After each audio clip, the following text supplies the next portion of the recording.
बिस्मिल्लाहिर्रहमानिर्रहीम। अस्सलाम वालेकुम नाज़रीन, मेरे दोस्तों, मेरे पाकिस्तानियों, सुप्रीम कोर्ट का जो फ़ैसला आया सेनेट इलेक्शन के हवाले से, सब लोग अपनी अपनी कहानियाँ गढ़ रहे हैं। अपोजिशन वाले कहते हैं कि ये फ़ैसला हमारे हक़ में आया है और हुकूमत कहती है कि ये फ़ैसला हमारे हक़ में आया है। मैं समझता हूँ कि ये फ़ैसला दोनों के हक़ में नहीं आया, बल्कि ये फ़ैसला इलेक्शन कमीशन के गले की हड्डी बन गया है। दोनों पार्टियां, चाहे अपोजिशन पार्टी है चाहे हुकूमती पार्टी है,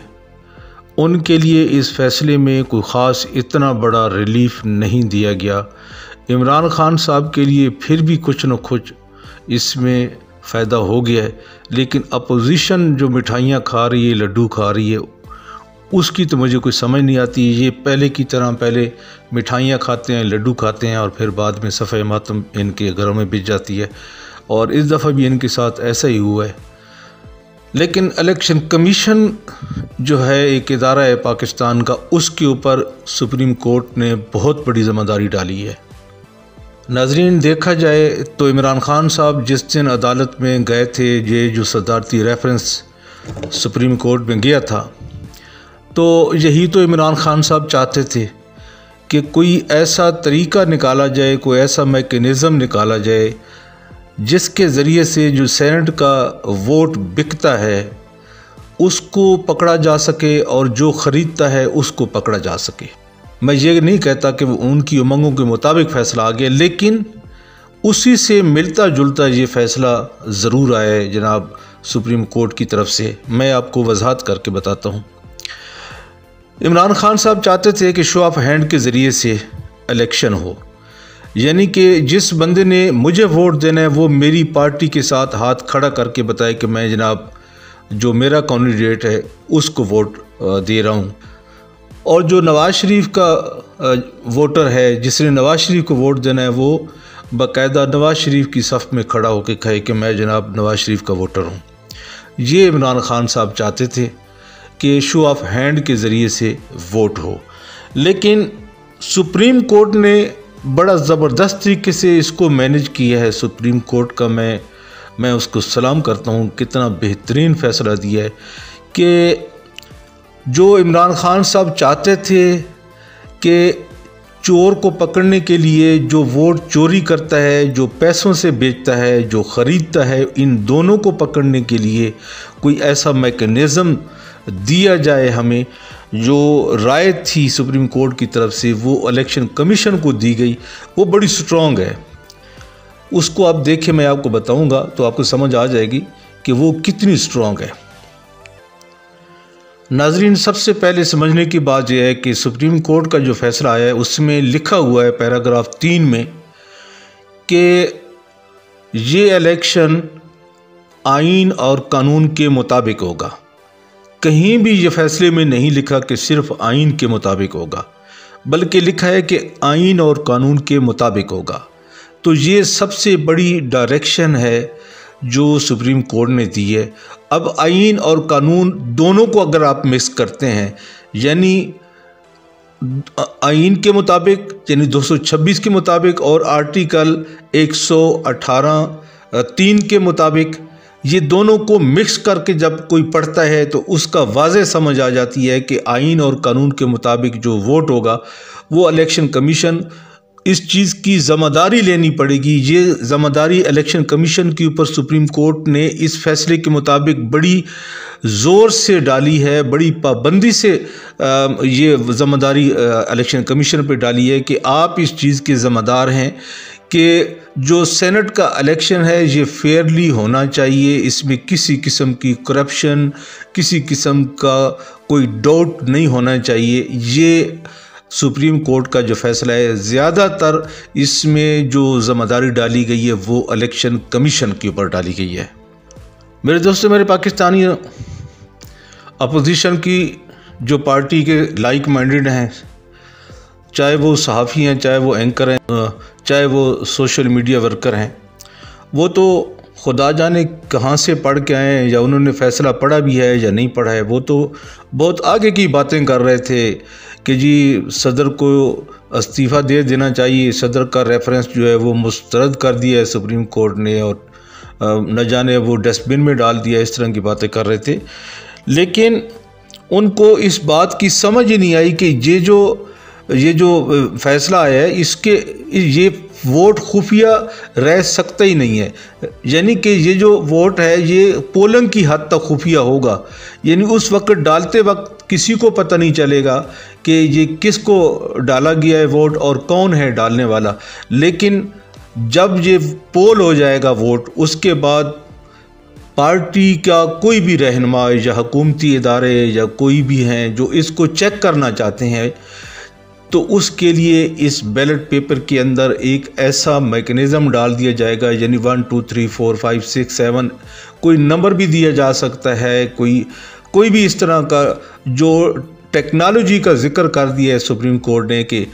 इलेक्शन कमीशन सुप्रीम कोर्ट के इस आर्डर के मुताबिक वो कोई टेक्नोलॉजी इस्तेमाल करके, यानी बैलेट पेपर के ऊपर कोई ऐसा निशान लगा सकता है जिसके ज़रिए से वो पता चला सकता है कि ये जो बैलेट पेपर इशू हुआ है ये फ़लाँ बंदे को इशू हुआ है और ये फ़लाँ बंदे के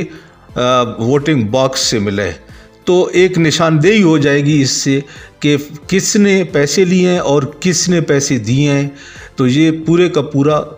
ये जो वोट है इसको खुफिया नहीं रखा जा सकता। वोट डालने की हद तक ये खुफिया रहेगा, लेकिन उसके बाद ये वोट किसी भी वक्त कोई भी पार्टी रहनुमा अगर वो वोट चेक करना चाहता है, किसी के ऊपर उसको शक है या किसी हुकूमती इदारे को शक है कि ये वोट गलत डाला गया है और उसको वो चेक करना चाहते हैं, तो एक मैकेनिज़्म बनाएगी इलेक्शन कमीशन सुप्रीम कोर्ट के आर्डर के मुताबिक। जो उन्होंने एक राय दी है कि सुप्रीम कोर्ट ने ये बाकायदा तौर पे इलेक्शन कमीशन को कहा है कि आप ख़ुद मुख्तियार इदारा हैं और आप हर तरह की टेक्नोलॉजी इस्तेमाल कर सकते हैं वोट को चेक करने के लिए। तो नाजरीन, असल जो मतन है सुप्रीम कोर्ट के फ़ैसले का वो ये है कि इससे पहले वोट को चेक करने का मैकेनिज़्म नहीं था। सेनेट के इलेक्शन हो जाया करते थे और वो ताज़िंदगी वोट जो है किसी को पता ही नहीं चलता था कि किसने किसको वोट डाला। लेकिन इस बार ये काम नहीं चलेगा और इसी काम को रोकने के लिए तो इमरान खान साहब कोशिश कर रहे थे कि ये जो फ्लोर क्रॉसिंग होती है, लोग एक पार्टी से दूसरी पार्टी को वोट डाल देते हैं, पैसे ले लेते हैं और पता भी नहीं चलता कि वो दुश्मन है या दोस्त है। तो अभी ये काम कम अज़ कम नहीं चलेगा और अगर ये काम नहीं चलेगा तो फिर इसका दूसरा मतलब ये है कि अब रिश्वत नहीं चलेगी सेनेट इलेक्शन में। जो इन्होंने बैगों के मुंह खोले हुए थे, जरदारी जो बैठा हुआ है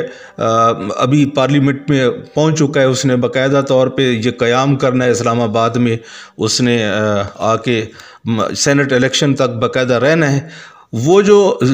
ज़मीरों का सौदागर है, मुर्दा ज़मीरों का सौदागर, वो कल से इस्लामाबाद में आ चुका है और मुर्दा ज़मीर ख़रीदने की वो अपनी कोशिश में उसने जारी कर दी है और उसने पता चला है कि जनाब उसके पास कम अज़ कम 550 करोड़ का जो उसके पास पैसा है वो मौजूद है और उसने दावा भी कर रखा है कि मैं जितने भी पीटीआई के लोग हैं पीके में कम अज़ कम 10 से 12 लोगों की उसने एक वावेला उठाया हुआ है कि हम लोग वो अपने साथ मिला लेंगे। तो वो एक मुर्दा जहन का आदमी है, बेशरम जहन का आदमी है। वो कल से इस्लामाबाद पहुंच चुका है और उसका और कोई काम नहीं है, सिर्फ़ और सिर्फ यही मुर्दा ज़मीर लोगों को वो ख़रीदता है। वो ख़ुद मुर्दा ज़मीर का आदमी है और वो मुर्दा ज़मीर के लोगों को ख़रीदने के लिए आया हुआ है। लेकिन अच्छी बात यह है कि अब सुप्रीम कोर्ट का ये जो फ़ैसला आ गया है, अब इसके बाद जो भी MNA MPA पैसे लेगा या पैसे देगा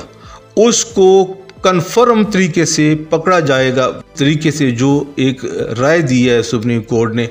तो इंशाल्लाह अभी ये जो रिश्वत का बाज़ार गर्म होना था वो गर्म नहीं होगा, क्योंकि जो लोग पकड़े जाएंगे फिर वो सिर्फ पकड़े नहीं जाएंगे, फिर उनके साथ कानूनी कार्रवाई भी होगी, वो ऑलरेडी उनके साथ होगी। तो इसके साथ ही मेरे दोस्तों एक ख़ास तौर पे मैं आपको बात बताना चाहता हूँ कि ये सेनेट के इलेक्शन गुजर जाने के बाद आपने देखना है कि असल पीटीआई की हुकूमत आएगी और हकीकत में इमरान खान का फिर आप वो चेहरा देखेंगे जो इमरान खान साहब इन इलेक्शन से पहले यानी वज़ीर-ए-आज़म बनने से पहले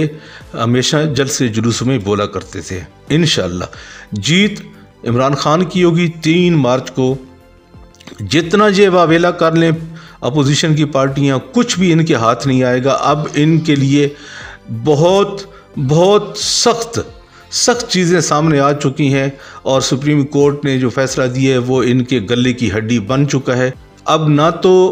इलेक्शन कमीशन कुछ इनके लिए कर सकेगा, अगर करेगा तो कोई भी पार्टी रहनुमा जो है वो जिस बंदे के ऊपर उसको शक होगा वो उसका वोट देखने के लिए आगे बढ़ सकता है और वो देख सकता है। तो ये है मेरे नाज़रीन आज का